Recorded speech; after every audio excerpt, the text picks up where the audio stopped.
እኛ ሳናውቀው ለኤንዞ ማሬስካ ማለት ነው ያራዳ ልጆች አቻ እንደ 3 ነጥብ መቆጠር የጀመረ ይመስለኛል እንጂ በጤናቸው አይመስለኝም ማለት ነው።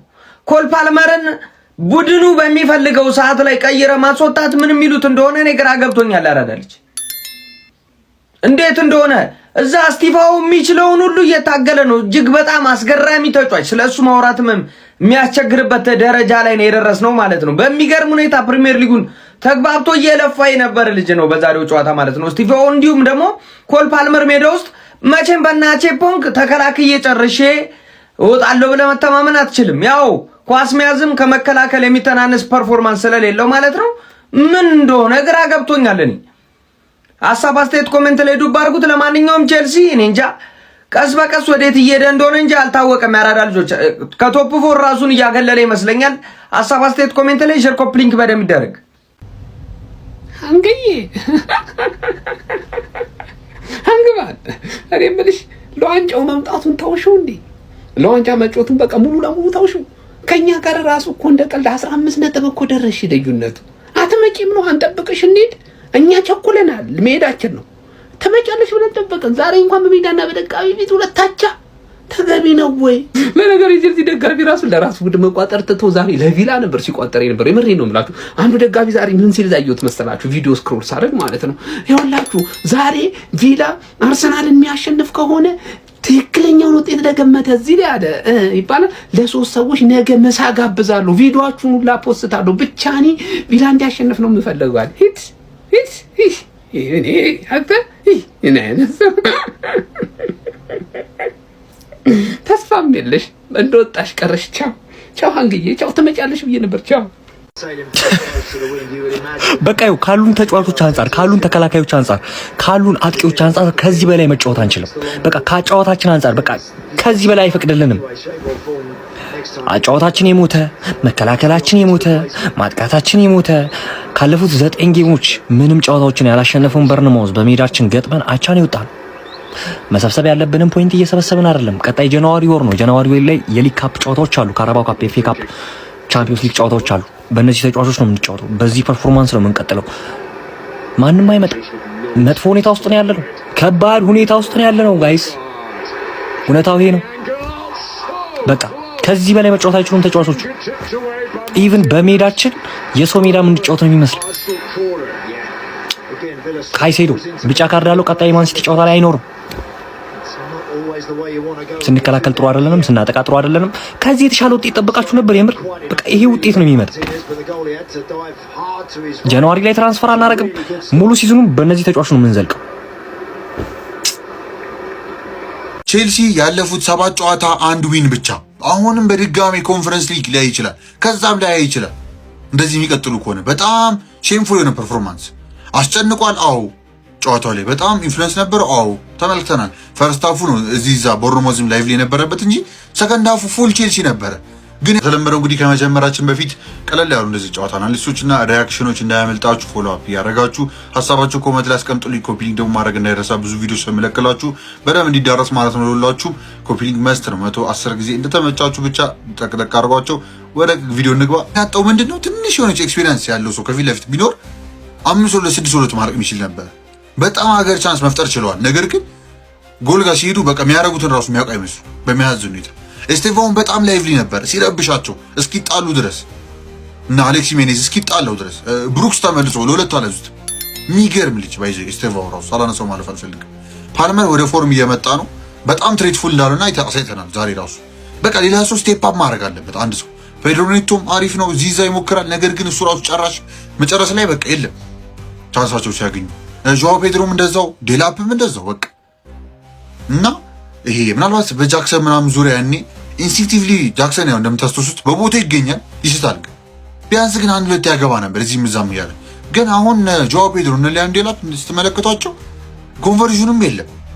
በጣም ሲሱቱም አታያቸውም፣ ቻንስም ሲያገኙ አታያቸውም። ነገር ግን ሲያገቡም ደግሞ አታያቸውም። እንደ ጃክሰን ጃክሰን ቢያንስ ያገባ ነበር፣ አትርሱት። እሱ ጃክሰን በቦታው ተገኝቶ አገር ኳስ ይስታል እንጂ ያገባልሃል። በዛውም ያ የሆነ አይልም ጎል ቢሆን እና አይ ቲንክ ምናልባት ቺቺም ከባድ ኢሹ ናት ብዬ አስባለሁ። ቼልሲ ላይ እንግዲህ ቶሎ ሶልቭ ያደርጉታል ብዬ አስባለሁ። ይሄ ብቻ አይደለም ኢሹ ከቦርድ ጋር ያው ማሬስካ ጥል እንዳለ ይታወቃል። ፕሬስ ኮንፈረንስ ላይ ምልልስም አለ። ከሱ ጋር ያለውንም ሃንድል አድርገውት እንግዲህ ኤክስፒሪየንስ የሆነ ተጫዋቾች ያው የትራንስፈር አገዛዝ ፖሊሲያቸውን ቀይረው ቼልሲ የፈጠነ ጃንዋሪ ላይ 1-2 ተጫዋች ቢያንስ ማምጣት የሚያስፈልግበት ሁኔታ ላይ ነው ያለው። አለዚያ ዩሮፕ ላይ ሳተፉልህ ይችላል። በዚህ ፎርም የሚቀጥል ከሆነ ቻንስ መፍጠር ይችላል። አዎ ፖዚሽን መያዝ ይችላል። አዎ ግን ኢንድ ፕሮዳክቱ ከሌለ ምን ጥቅም? ትበላል። አለቀ።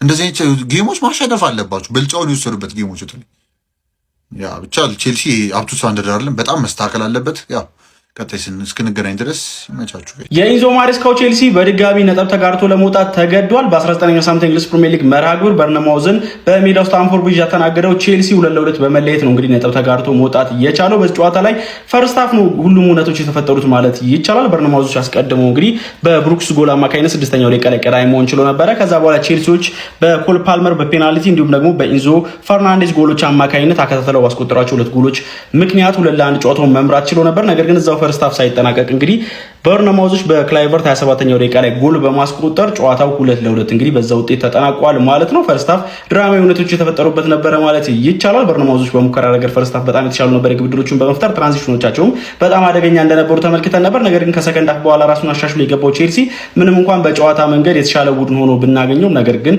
ውጤት ይዞ ለመውጣት እንግዲህ ተቸግሯል ማለት ነው። ባለፉት 5 የፕሪሚየር ሊግ ጨዋታዎችም አንድ ጨዋታ ብቻ ማሸነፍ እንደቻሉ የተመለከትን እንገኛለን።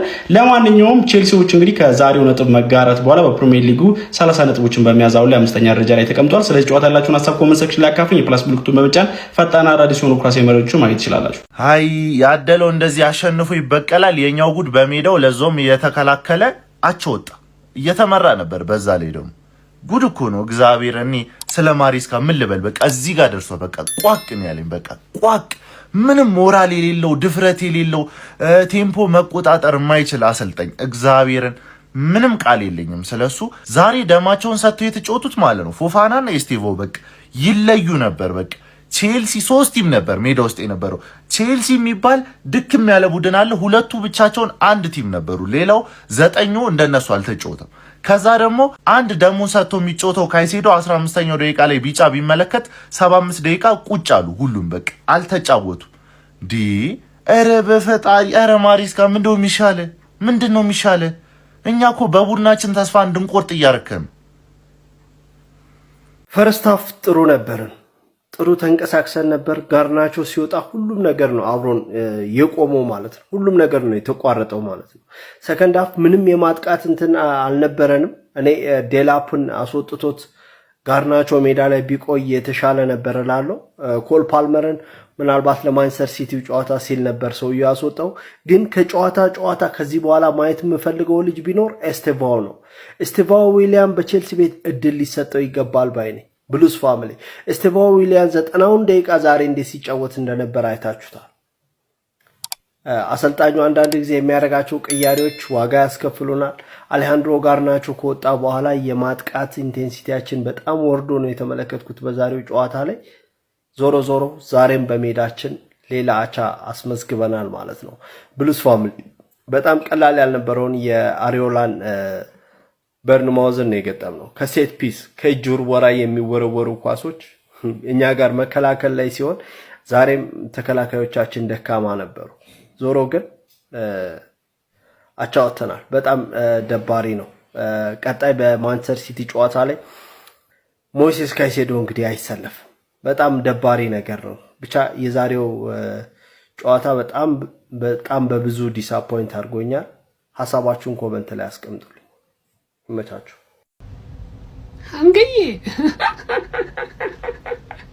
አንግባል እኔ የምልሽ ለዋንጫው መምጣቱን ታውሽው እንዴ? ለዋንጫ መጮቱን በቃ ሙሉ ለሙሉ ታውሽው። ከኛ ጋር ራሱ እኮ እንደ ቀልድ 15 ነጥብ እኮ ደረሽ። ልዩነቱ አትመጪም ነው አንጠብቅሽ እንሂድ።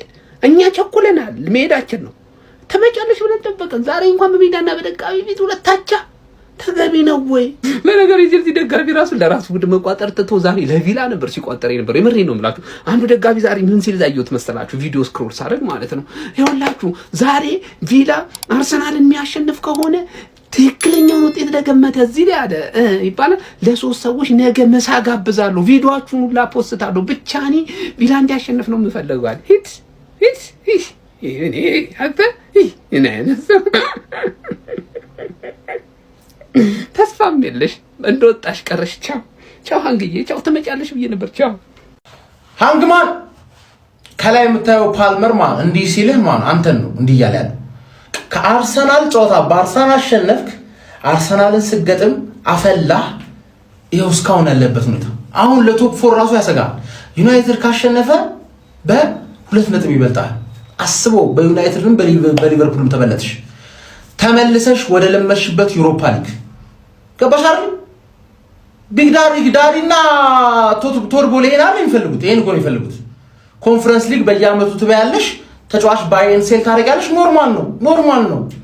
በሜዳሽ አቻ ኖርምዬ እኮ ነው። በቃ የፓልመርን ምክር አዳምጥና ዝም በል። ገባህ? እዚህ ጋር የተቋጠረበት ሁሉም እንዲህ ያለበት አርሰናል 2-0 እየመራን ነው። ሮጀርስ እንዳይመታው። ብራቮ። እንችላለን። አንተ ዝም ብትል ነበር የሚሻለው። ዝም ብትል የሁላ መዘዝ ባልመጣብህ። ከወንድም ጥላ ጋር አሰለፋለሁ ካልክ አብረህ በመድፍ ትጋያለህ። የኛ ቋጠሮ ከባድ ነው። እኔ ባልቋጥርም ነው በሌላ አርሰናል ደጋፊ አስቋጥርብሃለሁ። ምን እየሆንክ እንደሆነ ይኸው አያ። እኔ ስደርስብኝ ብቻ ነው ቋጠሮ። እኔ ሲቲ ላይ ብቻ ነው ቋጠሮ የማባክ ነው። ከባድ በሌላ አርሰናል ደጋፊ ግን አስቋጥሬብህ የት እንደከተትኩ መቀመቅ ወረድክ። በልቻው ወደ ኮንፈረንስ ሊግ